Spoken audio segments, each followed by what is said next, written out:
Here's one of the biggest problems. There are so many different kinds of taxes that we pay. It's really hard to keep track of all of them. And one of those taxes that we pay, probably one of the biggest ones that's affecting you, is known as FICA taxes. So what are FICA taxes? What do they mean? How much are they costing you? That's what we're going to explain today. And pretty much in layman terms, I'm going to explain everything that you realistically need to know about FICA taxes. And in order to start understanding what FICA taxes are and how much they're going to cost you, let's first start with what FICA actually stands for. Because pretty much with everything in the federal government, they have 3 or 4 letters and they all stand for something. So in this case, FICA stands for the Federal Insurance Contributions Act. Okay, and this was passed in 1935 in order to fund Social Security. Okay, and that was passed by the president at the time was Franklin Roosevelt. So that is when it first came into effect, when it was started. FICA tax, today at least, it consists of both Social Security tax and a Medicare tax. But the Medicare portion of that tax didn't actually happen until 1965. So 1935 Social Security, that was when they started establishing that tax, and 1965 wasn't until they started establishing Medicare. But today, when you hear the word FICA, it encompasses both those taxes, Social Security and Medicare.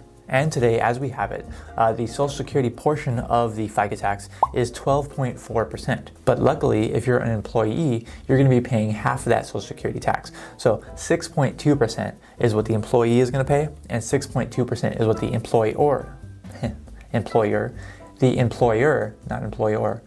employer is going to pay 6.2%. So that makes 12.4%. Next, you have the Medicare, and the Medicare portion is 2.9%. And again, you're going to pay half and half. So the employee pays 1.45%, and the employer, why do I keep saying that? The employer pays 1.45%. So that makes 2.9%. Combined, this is the FICA tax. So the combined FICA tax is 15.3%. Now the portion that you pay, of course, is half of that, which is going to be 7.65% if you're an employee. If you are self-employed, it is known as the self-employment tax, and that is the 15.3%. That is the total, FICA taxes. But the self-employment, they have their own act. They have SECA, which stands for the Self-Employed Contributions Act. That is basically the same as FICA taxes, that same 15.3%, except for if you're self-employed, you pay the employee and the employer portion. Maybe luckily or maybe unluckily, there is a wage-based limit when it comes to the Social Security tax. So the Social Security tax, which is the 12.4%, which is the larger version, that is going to be capped at a certain wage limit. And at least in 2021, the figure for that wage limit was $142,800. So up until that point, your salary up until that point, you're going to be taxed on that 12.4%, those Social Security tax.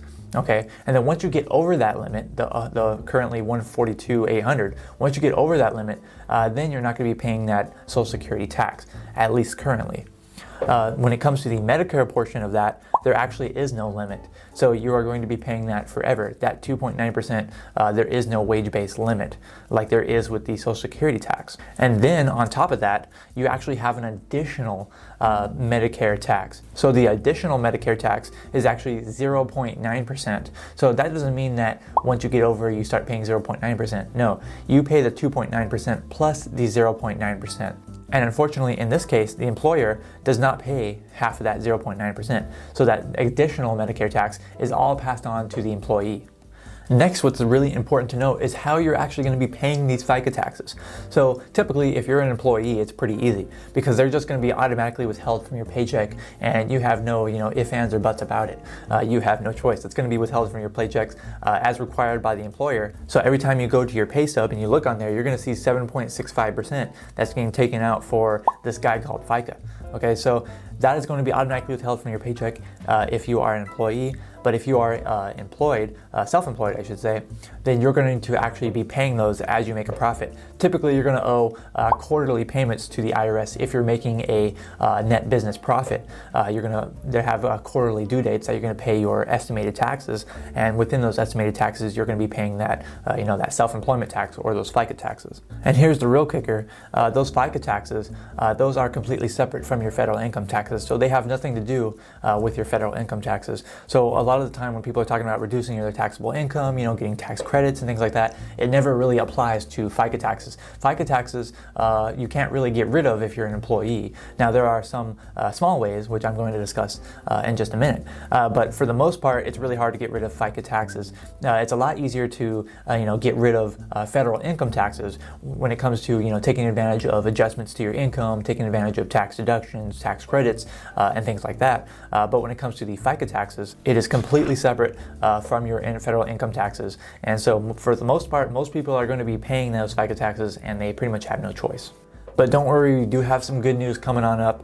But before we move on to that, before we get on to the really great news, I just want to say really quick, if you're liking this video so far, please make sure you like it and give it a thumbs up. It really does help me out, and I really do appreciate that. While at the same time, make sure you are subscribed to the channel and you put on that bell for notifications, because every single week I'm putting out new videos just like this on personal finance, on financial independence. And right now I'm putting out new videos every Sundays, and they're going out at 1 p.m. Eastern Standard Time. So make sure you have on that bell, because I don't want you to miss those new videos. And if you're feeling extra generous and you want to support the channel, please click that join button down there by the subscribe button on YouTube. It really helps me out, and it really helps me create better content for everyone. Now let's move on to this really cool graphic that the Social Security Administration has created for us. And this graphic is meant to basically explain how they're taking our money. So here you can see on that graphic that they try to explain it just like I did, but I think I did a better job. So you can see that they talk about 6.2% being taken from your pay, and they make it like a little sliver of your pay to try to make it look really small. But of course, there's a lot more other taxes you pay as well. And then they tell you kind of how it works. So FICA right now, that's being held from your paychecks. Those are being used to pay for current retirees, current disabled, and current children, depending on how it's being used for. But the idea is that you're paying Social Security tax to fund people who are retired now, and then when you go to retire and withdraw from Social Security, the people who are working then, the youth that are working, are going to be paying for your retirement. So yeah, that was a nice little graphic, but let's talk about the most important part of the FICA taxes. Now that you know a little bit more about them, let's talk about how you can avoid them. So there are a few ways that we can avoid the FICA tax. Now, it's certainly not as easy as avoiding federal income tax, but there are a little bit of ways. So the first one is exempt employment. So there are some types of employment that are actually exempt from having FICA taxes withheld from their paycheck. Now, I don't have a complete list of all the employment that counts towards this, but here are some really common ones. So some student workers are exempt from the FICA taxes. So if you're like attending college or something like that, and you're working for the school on a very part-time basis, some of your student workers, they are going to be exempt from holding FICA taxes. I've actually had that situation when I was going to college. Some state and local government employees are also exempt from FICA taxes, because typically the state and local government employees, they will have other ways of retirement set up for them, whether that be a pension or something like that. They have some other form of retirement that they are contributing to. And so these state and local government employees might be exempt from Social Security.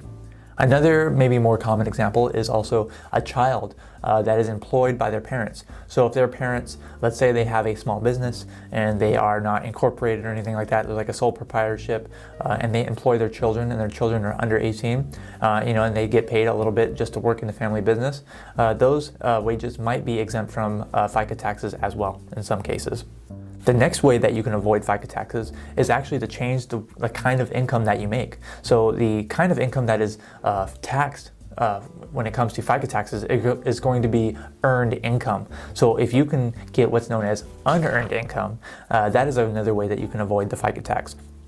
There are many different types of unearned income that you can earn. You're not actually earning it, but yeah, unearned income. So the types of income, some examples might be interest that you make, dividends, capital gains. These are all not subject to FICA taxes.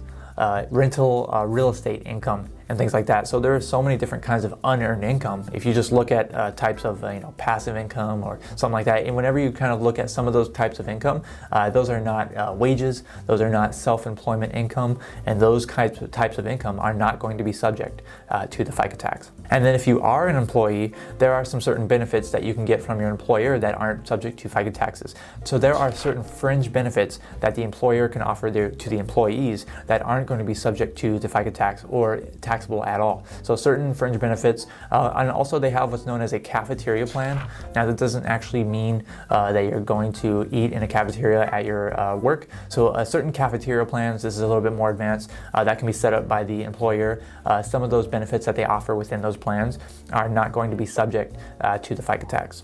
And then if you are self-employed and you want to avoid the FICA taxes, also known as the self-employment tax when you are self-employed, there are some things that you can do. You can invest your money back into your business. So actually, spending more in your business and lowering your profit, trying to grow your business, that could be a way that you could avoid self-employment tax, because qualified business expenses are not, those go against your profit. So you have your profit minus your expenses, and that is your net income, your net profit. So if you reduce your net profit by investing more within your business, and then that could possibly lead you to paying less in federal income tax and FICA taxes. And then again, if you're self-employed, if you have a S corporation or an LLC, limited liability company, that you elect to be taxed as an S corporation, you can basically make two different types of income that you receive from that S corporation. So you can receive your regular salary from the S corporation, then you can also receive a distribution of profits instead of getting a pure salary. So let's say your business made $100,000, possibly theoretically you could take $50,000 as a salary, and you could take $50,000 as a distribution, almost like a dividend, and then that $50,000 is the unearned income, and that is not going to be subject to the FICA taxes. Only the $50,000 that you took as a salary would be subject to them. Now that was probably the best explanation of FICA taxes in layman's terms that you are going to get on the internet. But when it comes to understanding all of your taxes, all of your expenses, all of your investments and things like that, you can't just do it from videos. You're going to actually need to track your own individual stuff. And that's why, if you haven't already, you need to sign up for Personal Capital. So go to oncashflow.com/resources, and down on that page, click on the Personal Capital link. Go to Personal Capital and sign up and start linking all of your accounts and tracking your investments and tracking your spending all in one place. It is probably the most in-depth online software that you can use for free to track your entire financial life. And that is something that is very essential for getting yourself to financial independence and getting yourself to financial freedom. Thank you so much for watching this video. I'm Zach from OnCashflow.com, and I hope to see you next time.